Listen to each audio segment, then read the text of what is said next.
Good afternoon, it's Jahlon with the Paradox Gaming Network, and today I am bringing you an Ashes 101 on the Artisan System. Now, it's a little premature to be doing this one. I know I'm going to have to revisit this topic, but I wanted to do this one because I got this brilliant question on Reddit. It was on my Ashes 101 PvP video, and Squippet asked, to the best of my ability with the knowledge I have, is gathering, processing, or crafting going to be more lucrative? Now, everybody knows that if you're a supporter of the Paradox Gaming Network and you ask me a question, I'm going to do my best to answer it. So really, the only way that I could answer this question is to frame it inside a Ashes 101, kind of break down the Artisan System. However, some of this is going to be opinion and speculation based on the very nature of the driving question. Plus, we're not going to see all of the Artisan System until later, but we have enough that I can at least give you what we have right now. So, to start, is this a complete Ashes 101? No, I don't have anywhere near enough information to do a full Ashes 101. The Artisan classes are going to appear in Alpha 1 Phase 2. That is in Q2 of 2019. And so I'm going to be putting in some opinionated stuff, some guesses, not just my opinions. Some of it is going to come from the devs and things they've said may appear or are potential. You will see that I will have that annotated in a lot of places. So what facts do we have? What facts can we work with today? We know that you can only be a master of one of these classes. This is really the master, the jack of all trades, or the master of one. You can go wide and be an inch deep, or you can stay in one spot and go really deep into one profession. We also know that professions are not going to affect stats. A lot of games do things like strength. Blacksmiths get bonus strength to their main fighting class. Not going to happen in Ashes of Creation, so there is no crossover. So you could be a tank and work on alchemy. You could be a tank and work on blacksmithing. You can be a healer and work on blacksmithing or alchemy. Not going to get any stats from it. Our Artisan class is important. I know that a lot of people are starting to get their head wrapped around the concept of a theme box, as Steven calls it. Can you just avoid one whole section of the game? As Steven says, farming, breeding, cooking, and crafting in general is of extreme importance. We are actually seeing a game for the first time since EVE Online where you can wage economic war on somebody. I talk about that a little bit in the nodes videos, and that'll be a subject I talk about later once we have all the pieces on the chessboard. So, Artisan classes are divided into three. You've got gathering, processing, and crafting. Now, we could do this really complex discussion of logistics and supply chain management with charts and graphs, and I could talk about it from an economics point of view. Or I could do it simply, and I can use much simpler. You can gather, process into an ingredient, and then take those ingredients and make it into a finished product. So I'm going to go with sheep, yarn, and sweater for this example. So to start in gathering, this is when you would be getting the wool off of the sheep. Gathering is quite simply the acquisition of raw materials. A lot of people in a lot of games, they associate just two steps. They associate gathering and crafting. Gathering should be easy for everybody. Is there a labor system? None, as it stands right now. So what limits the gathering ability? Node location and yield capacity. To get into that a little bit more in just a second, I will explain how that works. But what we know for gathering professions, we know there's going to be fishing, herbalism, and mining. And it's a pretty safe bet that there's going to be farming. I don't have a direct quote that from anybody at Intrepid that says farming is an artisan class, but it's a pretty solid assumption from the existing statements. We know that there's crops. Crops is a item. We know specifically there's potatoes and wheat. That has been said. So it makes sense that farming is up there. That's why I put it up in known professions, because it's like, do I have an exact quote? No. But I have enough that I can shoehorn it in there and feel reasonably comfortable. Some assumed gathering professions, lumberjacking, straight out of the Nodes video. animal goods gathering. And I put this as animal goods gathering because I don't want to put a name on it. I'm making the assumption due to cooking because we know that there's chickens, cows. So a chicken meat and cow meat is my assumption what they meant by that. Eggs and milk. So didn't want to put a word on it, but we know that there's a lot of goods going to come from animals. And if we're keeping true to the 3 trees, that would be a gathering profession. Now, the resources nodes thing. That's a pretty sexy looking monster there with a nice little flower on his head. And he's going to be important because he might be hiding in one of those nodes. This isn't going to be one of those games where you run around and the nodes are all sparkly and you know that at this spot, this spot, this spot, this spot, and this spot, there's an iron node and you just run around in a circle for hours. Not going to work like that. The nodes won't be sparkling. You're going to actually have to cursor your mouse around to find them. They won't be permanent. That means that when you finish picking up the iron where you're at, you can wait there all day. It may not ever come back. So no looping around for hours. They will be exhausted. There is a finite amount of them. The example they gave is a mithril vein. You may mine out all the mithril in your zone of influence. It may appear at a later date. It may appear way over on the other side of the map. And then that vein has to be mined out before it moves again. And like I said, they may be monsters in disguise. The example they gave is this little flower-looking guy, the Fangler. You go to harvest it, and it pops out of the ground, and it says, oh no, that's my head, and we're going to box. I think that's awesome. I can really see like piles of rocks turning into like little earth elementals. I can see iron veins having an iron golem in them. So I don't want to let Steven have access to this sick and twisted way to punish us. The actual harvesting, I have this as untested gameplay. You can see on a video, and I'm going to give you guys some links at the end of this video, some sources I used, but they have cut and pasted the links together where you can see them testing it. But we haven't tested it. The players don't test it. So you're going to have to actually pay attention to find those resources. I mean, you may just be cursoring your mouse over something and your mouse goes green and be like, oh, what's that? And go over and get it. Or if you don't have the right leveling in gathering, you may not ever even know that that node is there. We just don't know how the mechanic's going to work. You can crit on harvests. I have this in red as an unknown mechanic. It's been said you can do it, but it was one of those, yeah, you can crit on harvests. But what does that mean? Do we get more items? Do we get better quality items? We're going to see that in Alpha 1 Phase 2. Gathering tools, as you can see, we know that, there's going to be axes and pickaxes and fishing rods. And I imagine if they're skinning, there's going to be skinning knives and milk buckets and chicken baskets or egg baskets. I imagine there's going to be a tool for every job because they've said, direct quote, there's going to be a relevant tool for the job.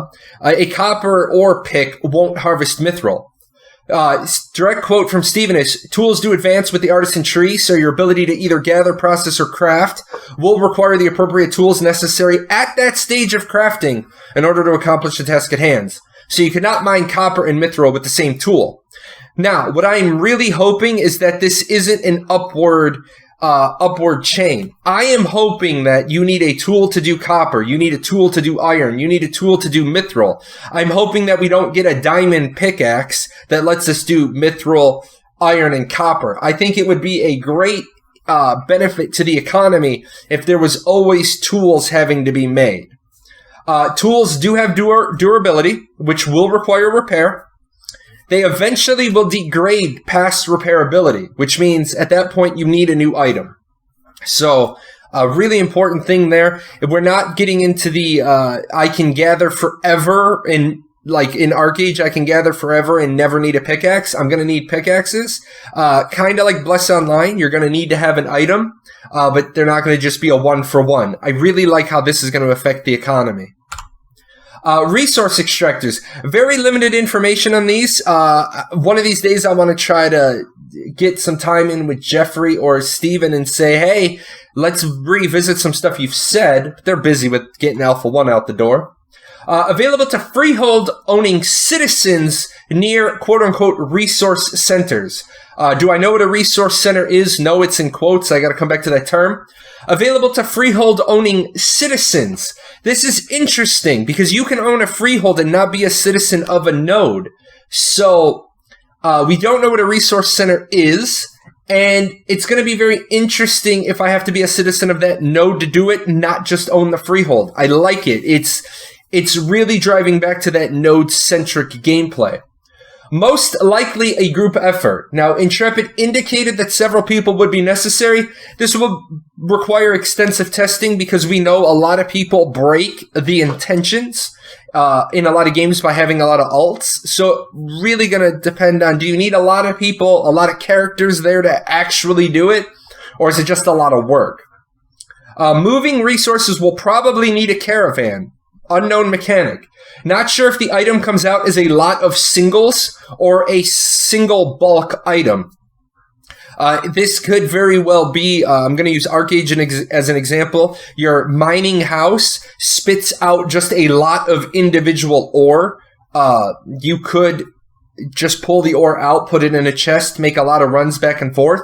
Or it could legitimately, this resource extractor could spit out a item that is too big to put into your inventory. It must be transferred directly into a caravan. So again, gonna have to test it. Gonna have to see how that works. Resources will stay relevant. I love the fact that they said this outright. I'm paraphrasing their example. A blue flower may be needed to make a dye that you need for a level 1 item. That same blue flower may be part of a superior dye for a level 10 item. It means that you're never going to have items that are just, well, nobody needs those. Go grind on those blue flowers and they're worth like 60 copper to the vendor because nobody ever needs them. I like the fact that they're making it so items are going to remain relevant throughout gameplay. End game resources. As you can see here, Mr. Dead Dragon. Bosses will drop materials, but not in the traditional sense.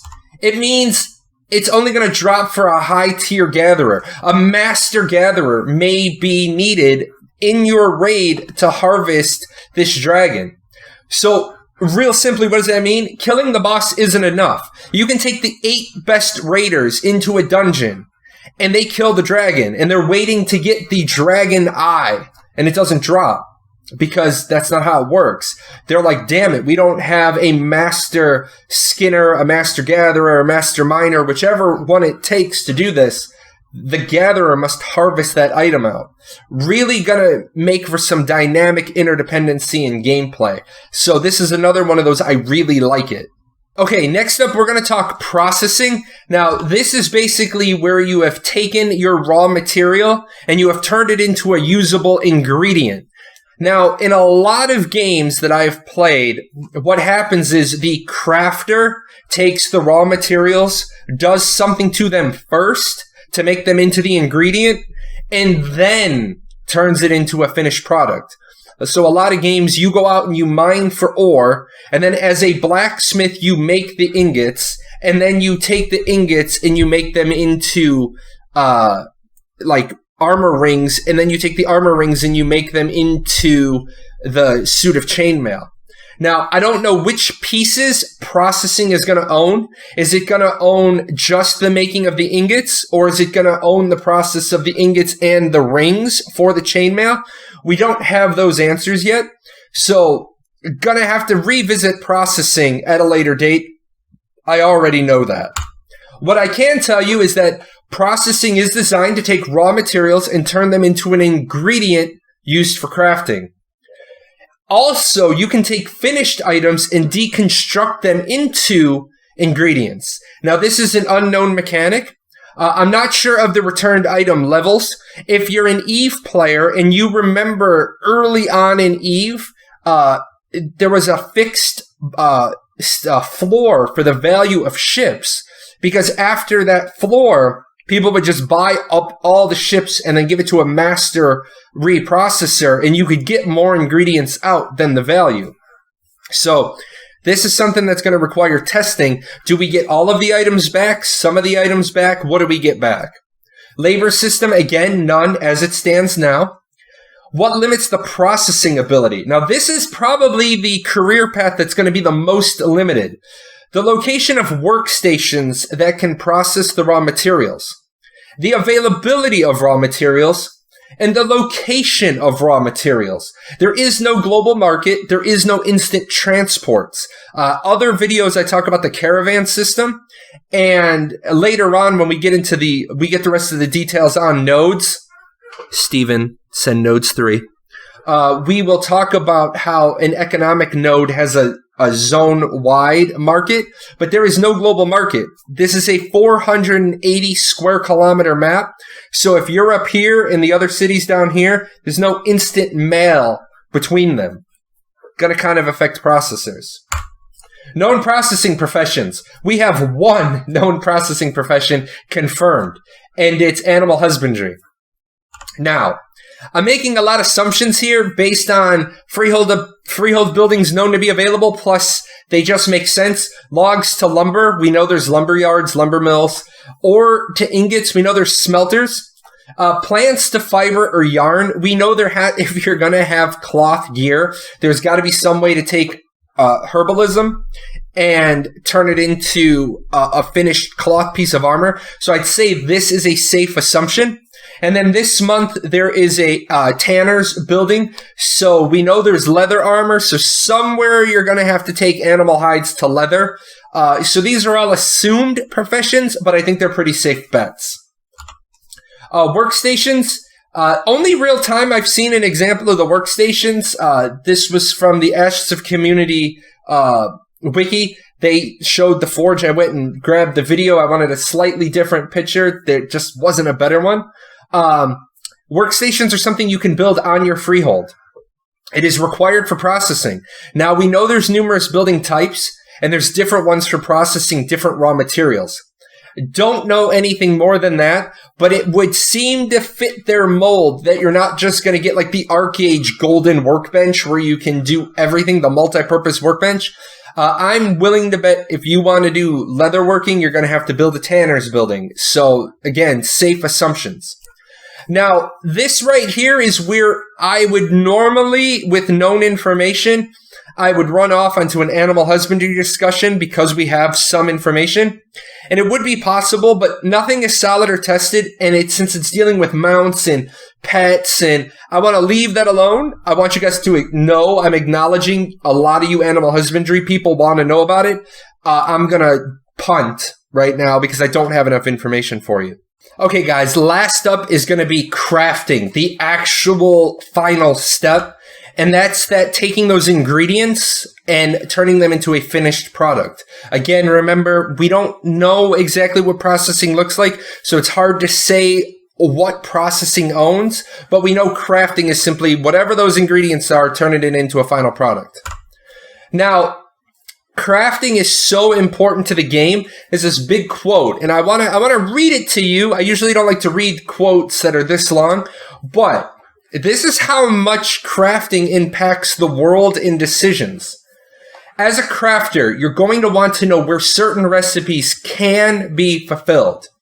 Which nodes have the capability of creating what you've processed material that you've gathered for.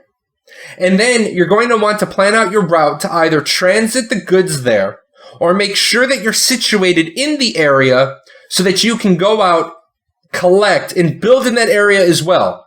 So there's a lot of planning that's going to be necessary. Now, I know that's pretty deep, and a lot of people aren't used to this. So what I've done is I've put together a map. Now, for this example, what we have is we have a node up here in the upper right. They're just a small node located right on the right at the base of the mountains. We've got a bigger node that's a more economic center. Now, not an economic node. I just want to say an economic center. And then here's my freehold up here in the upper left. Now, I've chosen to live on this freehold up here in the upper left, and I have a relationship with both of these other nodes. I live right here at the edge of this forest. I chop down trees on a regular basis, and at my windmill, I also have a lumber mill. I turn logs into lumber. And then I either bring them down to the economic center, or I bring them over to this smaller little town.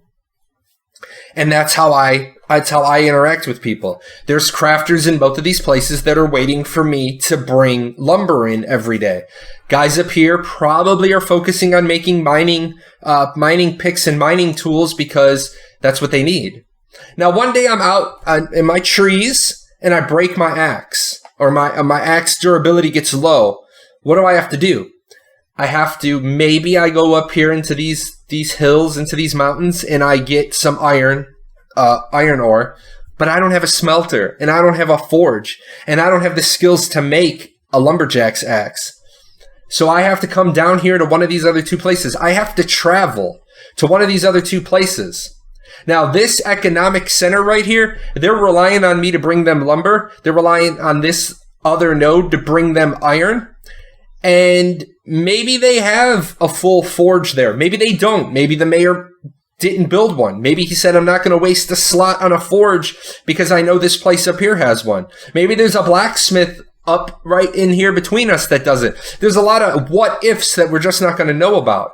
All I know is that I can't possibly be a lumberer and a miner and a processor of logs to lumber and the guy who takes the logs and the ingots and makes the axe.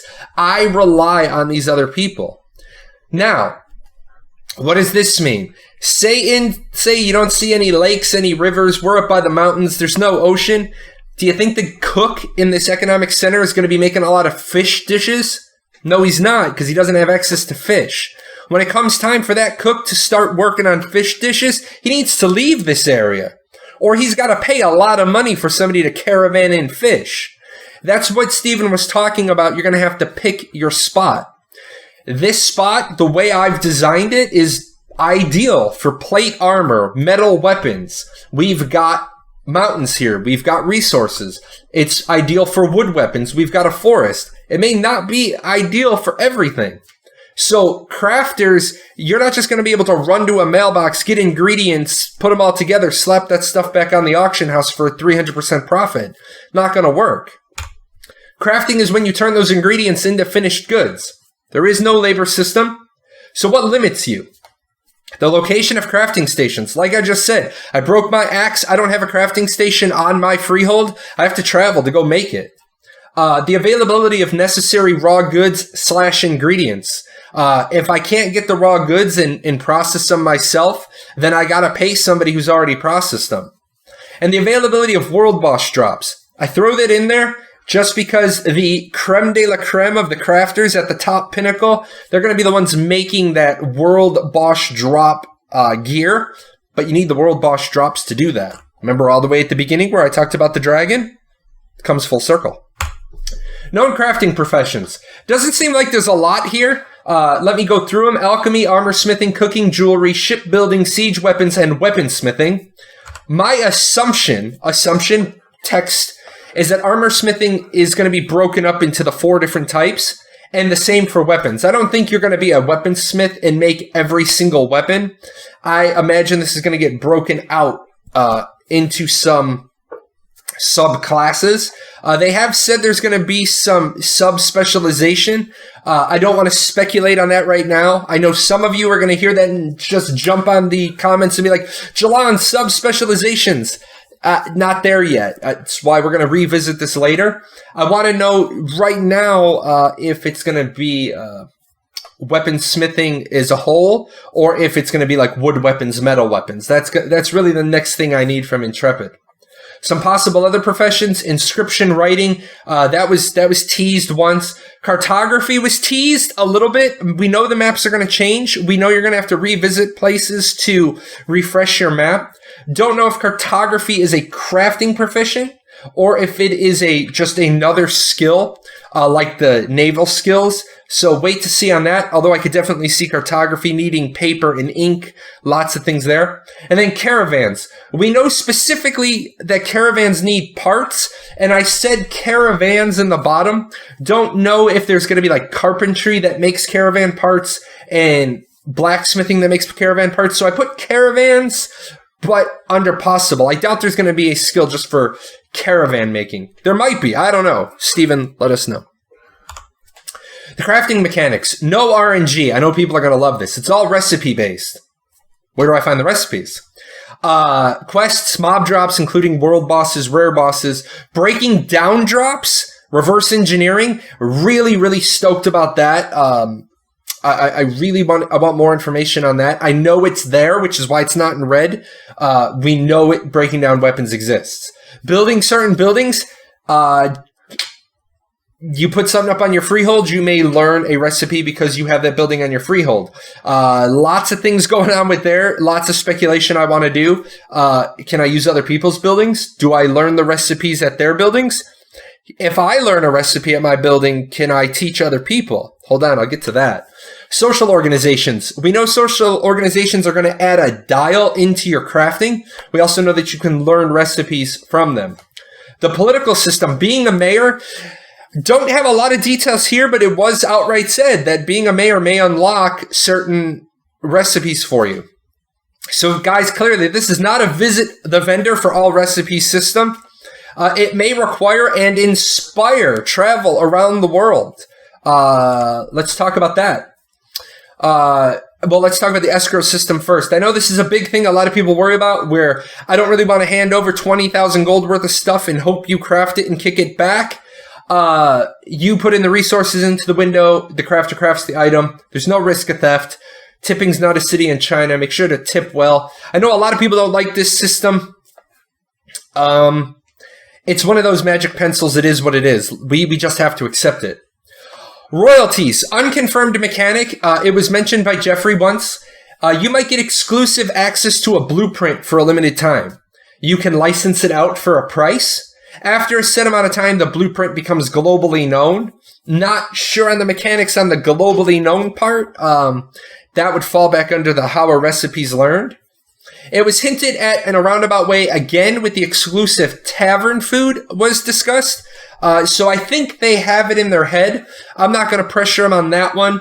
They got fatter fish to fry right now.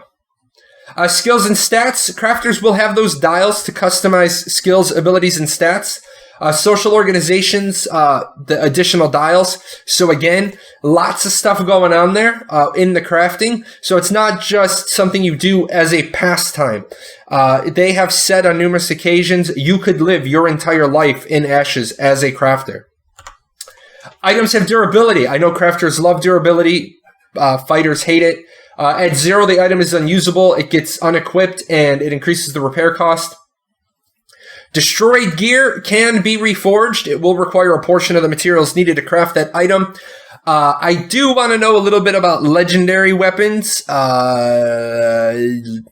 If you need the item necessary to craft the item, to repair the item, and it was a once-in-a-lifetime drop, that might be where your legendaries being expendable comes in. You have to pick how many times you use that legendary weapon because you know the durability is just rolling to 0. When it hits 0, you don't have the item necessary to repair it. If this requires a portion of the materials needed, remains true. Again, we'll see. And so, to this question, hey Jahlon, to the best of my ability, do you think gathering, processing, or crafting will be more lucrative? The answer is, I don't know. It's going to be what you make. It's going to be what your server does, where you live, what you do, what guilds you're in, what your guild's needs are, what the local needs are, how the castles develop, how the nodes develop, what world bosses die, what recipes are unlocked. There's no answer. And even if I give you an answer, the answer on server 1 might be different on server 2, might be different on server 3. And Steven is an evil bastard because that's exactly how he wants it. Okay, guys, before I go, I need to be responsible. I need to give a shout out to my sources. A lot of the stuff I gathered myself, but AOC Wiki and the Ashes of Creation Community Wiki, they make being a content creator so much easier. These guys collect, catalog, collate, citate, everything that is said. Big help to content creators. Ashes of Creation Community Wiki, props to you guys for not only having the video links, but the timestamp links. You guys are amazing for that. It makes double and triple checking your stuff so much easier. This is not to ostracize or neglect any of the other wikis. I just didn't use you guys on this project. These are my go-to places. I will definitely try to spread the love out and get those other wikis publicized. And that's it, guys. You'll see on the left, I have updated the Ashes of Creation page at paradoxgaming.net. I'm trying to make that a little bit cleaner, a little bit neater as we march to Alpha 1. If you got any questions, comments, complaints, ironic musings, you can feel free to shoot me an email, leave a comment below. Join my Discord, although Discord's going to be a little limited. I stomped on my phone today on my run. I shattered my screen. It's still usable, but I got my PC. Jump in my Twitch on Wednesday nights and on Fridays. Make sure to follow the Twitch. I jump on a lot, and you can ask any Ashes question anytime you want. And as always, big thanks to my sponsors at Patreon. You guys have stuck with me for a long time now. Luna Chaos and Maury. They donate money. All of that goes right back to the community. Right now, I'm holding it in a pot. I'm waiting to see if Play With makes some changes to one of their games. May give out a couple of copies of that game, or I may just keep all the money together, maybe do some Amazon gift cards this month. Anyway, guys, got lots of post-production to do, and I want to have this one ready to go for the weekend. Remember, live stream on the 17th of August at 2 Pacific, and then I'll be doing a live stream recap video right after. Take care, guys. Hey, where are you going? You're not done yet. See these videos? There's videos up here to watch. You gotta go over here. Hit the chibi. Subscribe to the channel. Check out the webpage. And I'll see you guys on Twitch.